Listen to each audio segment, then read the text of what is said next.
Hey guys, Josh Whitlock here with another update from Ezekiel Ministries. We're going to pause our normal updates to bring you a quick message about what's been going on with George Floyd and his brutal killing by the hands of a police officer in front of a crowd on screen with no one coming to his aid, including 3 other police officers who actually kept other people from coming to his aid while he was killed. It was brutal, awful, unacceptable, horrendous, and people are outraged, as they should be.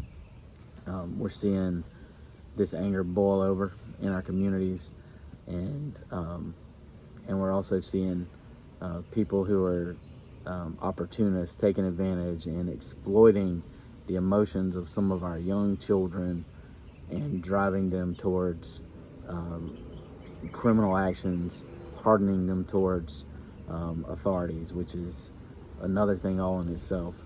So how do we process through all this stuff? Well, the first thing that I'd like to say is directly to my African American brothers and sisters, guys, we understand that you have been struggling for generation after generation after generation after generation, and you want this struggle to be over, and it's not. I am sorry, man. I want it to be over. You are going through emotions of fear and exhaustion and pain and hurt that I will never fully be able to understand, but I know they're there because I've heard you tell me. Guys, my message today is simple. We love you, and we will walk with you, hopeful and boldly, towards the day where equal justice is not just an idea, but it is a real thing for all people in our country. We will stand with you. God is a God of justice, and He has commanded us to stand with the oppressed and to stand with the victim, to stand for righteousness, and we will stand with you while we stand for all those things and fight with you to get equal justice in our country. To my African American brothers and sisters, again, we love you. We don't want to take a step away from you in the middle of all this because we don't understand. We love you. We're here. We're not going anywhere. To my white brothers and sisters, don't go anywhere. Take a step towards your African American brother or sister and let them know you care.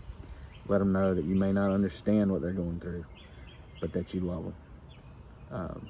Now is not the time to retreat or to not say anything because you're tongue-tied.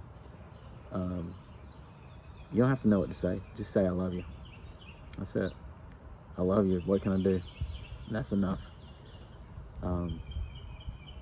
Because, guys, the day where our African American brothers and sisters fight this fight without the allies of the whole church needs to be a day of the past.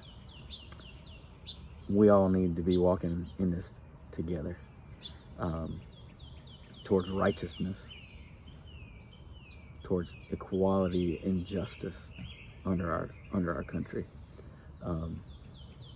Please pray for our young men and women that I mentioned earlier who may be being exploited because of some of the crazy emotions that they have going on by people who would like to harden them towards police and make them enemies of authority. Guys, we gotta get them to be the voices of change, not the enemies of authority. And like, just pray that they would go to safe people instead of people who would lead them astray. Pray that these systems would change where they need to change, and that they would work where they need to work, and that justice would be available for all. And pray that our church would be the sweet aroma of Christ in the middle of all this, as we stand and help our brothers and sisters live in a place where they know that the systems of authority work for them equally like they do for everyone else. That's our message today. We love you all. Thank you for everything you do for the kingdom of God, for children who are in tough situations, and for the church. Together we can make a big difference in our community, and we have a lot of hope that that day where we don't have to have this struggle, where our African American brothers and sisters don't have to have this struggle anymore, is coming. We love you.